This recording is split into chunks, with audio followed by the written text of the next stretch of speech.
নমস্কাৰ বন্ধুসকল, স্বাগতম জনাইছোঁ আপোনালোকক ড্ৰিম ট্ৰেডাৰ্ছ কনচালটেঞ্চিৰ আন এটা ইউটিউব ভিডিঅ'লৈ। আজি আমি মাৰ্কেট এনালাইচিছ কৰিম নিফটি 50 আৰু নিফটি বেংকত শুকুৰবাৰৰ কাৰণে। চ' আজিৰ বৃহস্পতিবাৰৰ দিনটোত আমি চাই লওঁ, প্ৰথমতে নিফটি এক্সপাইৰী আছিলে, নিফটিৰ চাৰ্টখন আমি চাই লওঁ যে আজিৰ মমেণ্টামটো কেনেকুৱা হৈছিলে। তো আজিৰ দিনটোত আমি এইটোৱে ডিছকাশ্যন কৰিছিলোঁ যে মাৰ্কেটত যোনটো এই ছাপৰ্টটো আছে, প্ৰথম এটা ছাপৰ্ট আছিলে এইটো, আৰু ছেকেণ্ড ছাপৰ্ট প্ৰথমতে এইটো ছাপৰ্ট আছিলে, মই আপোনালোকক দেখাই আছোঁ। এইটো ছাপৰ্ট আছিলে, আমি ডিছকাশ্যন কৰিছিলোঁ। আৰু ছেকেণ্ড আছিলে এইটো। মই আপোনালোকক এটা বস্তু কৈছিলোঁ যে এইটো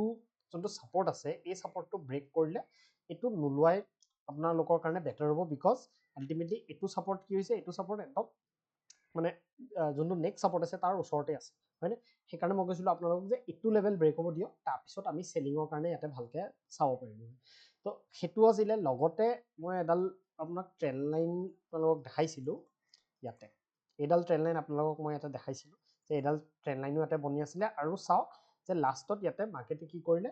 এই যোনটো ছাপৰ্ট আছিলে, মাৰ্কেটটো তললৈ আহিলে, ইয়াতে ট্ৰেপ কৰিলে, ট্ৰেপ কৰি পেলাই ওপৰলৈ গ'ল। তাৰপিছত এইখিনি জেগাত বহুত মানে ভলেটিলিটি ইয়াতে মাৰ্কেটে দেখালে। আৰু এটা পইণ্টত ইয়াতে চাওক, এইডাল কেণ্ডেল কেনেকুৱাকৈ ইয়াতে উইক বনাই পেলাই ওপৰতে মানে আল্টিমেটলি ট্ৰেপ দুটা চাইডে এইখিনি পইণ্টত ট্ৰেপ কৰিছে। বিকজ এইটো বস্তু চাওক আপোনালোকে যে তলত আহিছে, ইয়াতে ট্ৰেপ কৰিছে ওপৰ চাইডে, কোনোবাই যদি ইয়াতে চেল কৰিছে সিহঁতক ইয়াতে ট্ৰেপ কৰিছে। তাৰপিছত যদি কোনোবাই ইয়াতে যদি আকৌ ইয়াতে চেল কৰিছে, মানে কিছুমানে এনেকুৱা হয় ন যে ক্লজিং নহওঁতে কিছুমানে চেল কৰে, বিকজ এইডাল কেণ্ডেল পুৰা বেৰিছ দেখাই আছিলে। লাষ্ট মমেণ্টৰ এইডাল কেণ্ডেল ওপৰত ইয়াতে ক্লজিং দিছে, তো ইয়াতে আকৌ এটা ট্ৰেপ কৰি মাৰ্কেটটো এটা ওপৰলৈ গৈছে। কিন্তু আমি যোনটো ট্ৰেণ্ড লাইন ইয়াতে ইউজ কৰিছিলোঁ, সেই ট্ৰেণ্ড লাইনডালতে বেছিকেলি ইয়াতে ছাপৰ্ট লৈ পেলাই মাৰ্কেটে এটা ৰেঞ্জ বনাই পেলাই এইখিনি ৰেঞ্জ মাৰ্কেটে বনাইছিলে। আৰু এইটো আমাৰ এটা, মই আপোনালোকক কৈছিলোঁ যে এইটো এটা আমাৰ মানে আমাৰ কাৰণে এইটো এটা ছাপৰ্ট বা ৰেজিষ্টেঞ্চ, আমি যোনটোৱে নহওক এইটো আমাৰ কাৰণে এইটো এটা ৰেজিষ্টেঞ্চ লেভেল হিচাপে এইটো কাম কৰি আছিলে। বিকজ মই আপোনালোকক এইটো লেভেল দিছিলোঁ অলৰেডি লাষ্ট ভিডিঅ'টোত, আপোনালোকে যদি ফ'ল' কৰিছে আপোনালোকে গম পাব। এইটো লেভেল আছিলে আমাৰ এটা ছাপৰ্ট জোন প্ৰিভিয়াছলি, তো এইটো এটা ৰেজিষ্টেঞ্চ হিচাপে এতিয়া কাম কৰিছে। চ' ৰেজিষ্টেঞ্চটো এইটো বস্তু চাওক যে এইটো লেভেল যেতিয়া মাৰ্কেটটো যেতিয়া তলৰ পৰা আহিলে, ইয়াতে যেতিয়া অলৰেডি মাৰ্কেটটো বহুত ভলেটিলিটি কৰি আহিলে, এইটো জেগাত বাৰেপতি ৰিজেকশ্যন পাই আছিলে। তাৰপিছত যেতিয়া ওৱান্স এই যোনডাল কেণ্ডেল ইয়াতে ক্লজিং হ'ল 5 মিনিটছত, তাৰপিছত চাওক এডাল ৰেড কেণ্ডেল কৰাৰ পিছত মাৰ্কেটটো লাহে লাহে লাহে লাহে ওপৰত গৈ পেলাই ইয়াতে এটা মমেণ্টাম দিছে, যদিও শ্ল' মমেণ্টাম হয়। অপশ্যন ডাইৰেকশ্যনেল চেলিঙৰ কাৰণে একচুৱেলি ভাল হৈছে, কিন্তু মানে বাইঙৰ কাৰণে একচুৱেলি ইয়াতে অলপ ইয়াতে প্ৰব্লেম হয়। বিকজ আল্টিমেটলি যদি মাৰ্কেটটো ইয়াতে যদি ওপৰত গৈ আছে এইখিনি, আৰু যদি দুডাল কেণ্ডেল আগত তলতো আহি আছে, দুডাল কেণ্ডেল ওপৰত যোৱাৰ পিছত ইয়াতে ডিকেও তাতকৈ ডাবল হয় তাৰমানে, মানে যোনটো এক্সপাইৰী দিনা। তো এইটো বস্তুৰ কাৰণে অলপ বাইঙত ইয়াতে প্ৰব্লেম হয়, কিন্তু চেলিঙৰ কাৰণে ডাইৰেকশ্যনেল চেলিঙৰ কাৰণে ইয়াতে ভাল হৈছে। ঠিক আছে। তাৰপিছত চাওক যে ইয়াতে লাষ্টৰ পিনে মাৰ্কেটে ইয়াতে ভলেটিলিটি আমাক দেখালে। এইখিনিতো বহুত ভলেটাইল আছিলে মাৰ্কেট, বিকজ এইখিনি পইণ্টত মানে ভালেখিনি ভলেটিলিটি মাৰ্কেটে দেখালে। বিকজ ইয়াতে যোনে ভাবক কি এইখিনি পইণ্টত পুট যাৰ চেলিং আছিলে অলৰেডি, সিহঁতক এটা স্পাইক কাপ ইয়াতে দেখাইছে। তাৰপিছত কি কৰিলে, যোনে এই ফলটো দেখি পেলাই যোনে আকৌ কল চেল কৰিছে বা পুট বাই কৰিছে, সিহঁতক আকৌ ট্ৰেপ কৰিবলৈ ওপৰত লৈ গৈছে। ঠিক আছে। তো এইবিলাকে ট্ৰেপিং মাৰ্কেটে কৰে, কিন্তু লাষ্ট ডে চিন্স ইয়াতে মাৰ্কেটে এটা ভাল মানে নিফটিত নহ'লেও বেংক নিফটিত এটলিষ্ট আমাক এটা ভাল বাইঙৰ কাৰণে মানে মাৰ্কেট দিছিলে। তো সেইটো কাৰণে আজি ভলেটিলিটিটো আমি বেছি ইয়াতে দেখা পালোঁ। ঠিক আছে। চ' এতিয়া আমি কাইলৈ কাৰণে কেনেকৈ প্লেন কৰিম এইটো প্ৰথমতে চাই। চ' কাইলৈ কাৰণে আপোনালোকে চাওক, এতিয়া মাৰ্কেটটো আকৌ এটা কি হৈছে, এটা জোনৰ ভিতৰত আছে। যদি আপোনালোকে এইটো দেখা পাইছে, কালিৰ হাইটো দেখা পাইছে ইয়াতে, যে কালিৰ হাইটো কোনটো হয়, এইটো।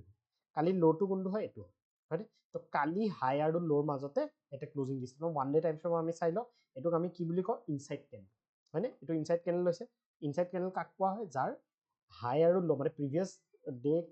ডেৰ যদি হাই আৰু ল'টো যদি ব্ৰেক নকৰে মাৰ্কেটে সেই কেণ্ডেলডালে, তেতিয়াহ'লে আমি তাক ইনচাইড কেণ্ডেল বুলি কওঁ। তো ইনচাইড কেণ্ডেলৰ পিছত কি হয়, আইডাৰ চাইড যদি ব্ৰেকআউট আহে, তেতিয়াহ'লে ডাঙৰ মমেণ্টাম ইয়াতে হোৱাৰ চান্স থাকে।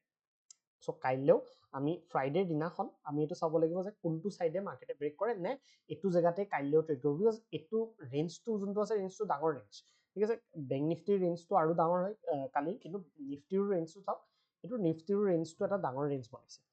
চ' এইটোতে আমি এতিয়া ট্ৰেড কৰিবলৈ আমি এটা বস্তু চাব লাগিব, অলপ কচিয়াছ হৈ পেলাই ট্ৰেড কৰিব লাগিব। যে প্ৰথম কথা হ'ল কি, ট্ৰেণ্ড লাইনডাল, এইডাল ট্ৰেণ্ড লাইন যদি কাইলৈ যদি মাৰ্কেট অলপ ফ্লেট বা অলপ গেপ আপ খুলি পেলাই যদি ইয়াতে কনচলিডেট কৰি এইটো লেভেল যদি ব্ৰেকআউট কৰে, তেতিয়াহ'লে আমি এটা ট্ৰেড ইয়াতে পাঞ্চ কৰিব পাৰিম, যোনটো ইয়াতে হ'ব আমাৰ ৰিস্ক টু ৰিৱাৰ্ড 1:2 আমি মিনিমাম ৰাখিব পাৰিম আৰু টাৰ্গেটটো আমাৰ ৰাখিম 23,665 ঠিক আছে এইটো এটা ট্ৰেড আমি এটা প্লেন কৰিব পাৰিম তাৰ লগত আমি তলৰ ফালেও ট্ৰেড এটা প্লেন কৰিব পাৰিম বিকজ এফালেও এটা ট্ৰেড লাইন বনি আছে আপোনালোকে চাব পাৰে সো ইয়াতো এটা ট্ৰেড লাইন বনি আছে এইটো বেসিক্যালি এইটো এটা প্যাটাৰ্নে হয় যে এইটো এটা ট্ৰায়াঙ্গেল প্যাটাৰ্ন বুলি আমি ইয়াক কোৱা হয় এইটো ট্ৰায়াঙ্গেল প্যাটাৰ্নৰ কি হয় কি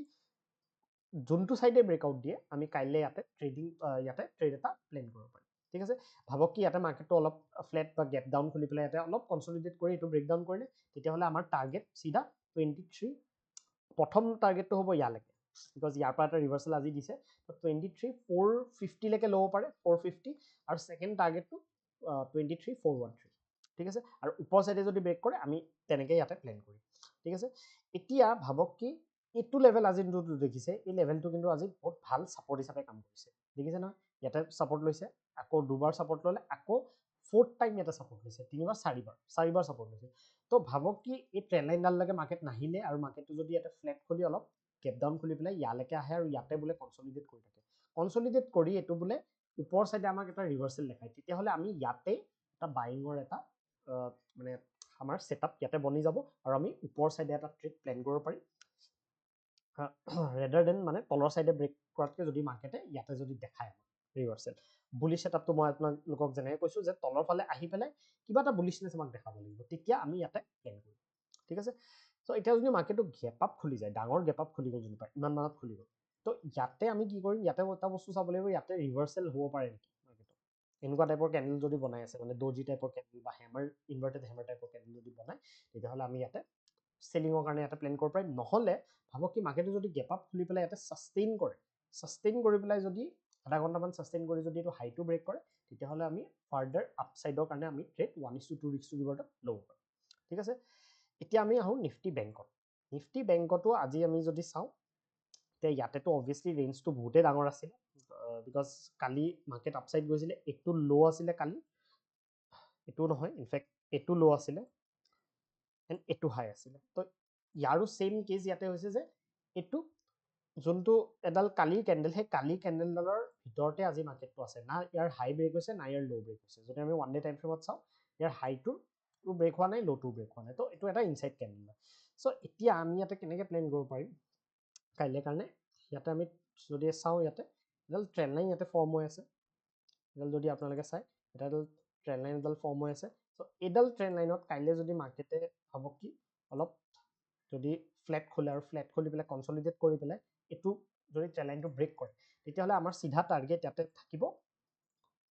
এইটো লেভেল এই লেভেলটো য'ৰ পৰা মাৰ্কেটে একচুৱেলি কালি ব্ৰেকআউট দিছিলে এইটো যদি আপোনালোকে চাই ইয়াত প্ৰথমতে ৰিজেকশ্যন পাইছিলে মাৰ্কেটে ৰিজেকশ্যন পোৱাৰ পিছত কনসলিডেট কৰি পেলাই এই লেভেলটোত এবাৰ ৰিজেকশ্যন পাই পেলাই ইয়াতে ব্ৰেকআউট দিছিলে তাৰপিছত আহি পেলাই ইয়াতে সাপোৰ্ট কৰিছিলে আজিও মাৰ্কেটটোৱে ইয়াতে সাপোৰ্ট লৈ পেলাই ইয়াৰ পৰা আপসাইডে আমাক মোমেন্টাম দেখালে সো ইয়াতে আমি ইয়াতে দুটা টাইপৰ ট্ৰেড ল'ব পাৰো যদি মাৰ্কেটটো ফ্লেট খুলি পেলাই এইটো ট্ৰেন্ড লাইন ব্ৰেক কৰে তেতিয়াহ'লে আমাৰ টাৰ্গেটটো ইয়ালৈকে থাকিব যদি ভাবক কি মাৰ্কেটটো গ্যাপ ডাউন খুলি পেলাই আপোনালোকে ইয়াতে একো ট্ৰেড ল'ব নোৱাৰে গ্যাপ ডাউন খুলিলে মাৰ্কেটটো তললে আহিব দিব তললে অহাৰ পিছত ইয়াতে যদি আমাক কিবা বুলিশ সাইন দেখায় তেতিয়াহ'লে আমি ইয়াতে বুলিশ ট্ৰেডৰ কাৰণে ইয়াতে প্লেন কৰিব পাৰিম ঠিক আছে ওপৰ সাইডে যদি আপোনালোকে চাই আজি যোনটো হাই আছে আজি যোনটো হাই ইয়াতে বনাইছে এই হাইটোত যদি মাৰ্কেটে বোলে ফ্লেট খুলি পেলাই ইয়াতে বোলে অলপ দেৰি কনসলিডেট কৰি ওপৰ সাইডে ব্ৰেক কৰি দিলে তেতিয়াহ'লে আমাৰ এটা স্কেল্প ট্ৰেড ইয়াতে প্লেন হ'ব পাৰে বেছি ডাঙৰ টাৰ্গেট মই ইয়াতে আপোনালোকক নকওঁ বিকজ এইটো যোনটো অল টাইম হাই আছে ইয়াতে আকৌ ৰিজেকশ্যন পাব পাৰে মাৰ্কেটে বিকজ এইটো ৰাউণ্ড লেভেলো হয় দেখিছে না 52,000ৰ ৰাউণ্ড লেভেলো হয় তো ইয়াতে অলৰেডি এবাৰ চেলিং আহিছে ইয়াৰ পৰা আকৌ এবাৰ চেলিং অহাৰ চান্স আছে তো এটা স্কেল্প ট্ৰেড ইয়াতে প্লেন কৰিব পাৰিব আৰু যদি বোলে মাৰ্কেটটো গ্যাপ আপ খুলি পেলাই ইয়াতে কনসলিডেট কৰি এইটো লেভেল যদি ব্ৰেকআউট কৰে তেতিয়াহ'লে হ'ব পাৰে এইটো আৰু নতুন অল টাইম হাই আমি কাইলৈ দেখা পাম তো 1:2 ৰিস্ক টু ৰিৱাৰ্ডত আপোনালোকে ট্ৰেডটো প্লেন কৰিব পাৰিব ঠিক আছে সো এইখিনিয়ে আজিৰ কাৰণে নিফটি 50 আৰু নিফটি বেংকৰ এনালাইচিছ কিবা যদি আপোনালোকৰ ডাউটছ থাকে নিশ্চয় আমাক জনাব আৰু আমাৰ টেলিগ্ৰাম চেনেলটো আপোনালোকে জইন কৰি ল'ব ধন্যবাদ আজিৰ কাৰণে সামৰিছোঁ ধন্যবাদ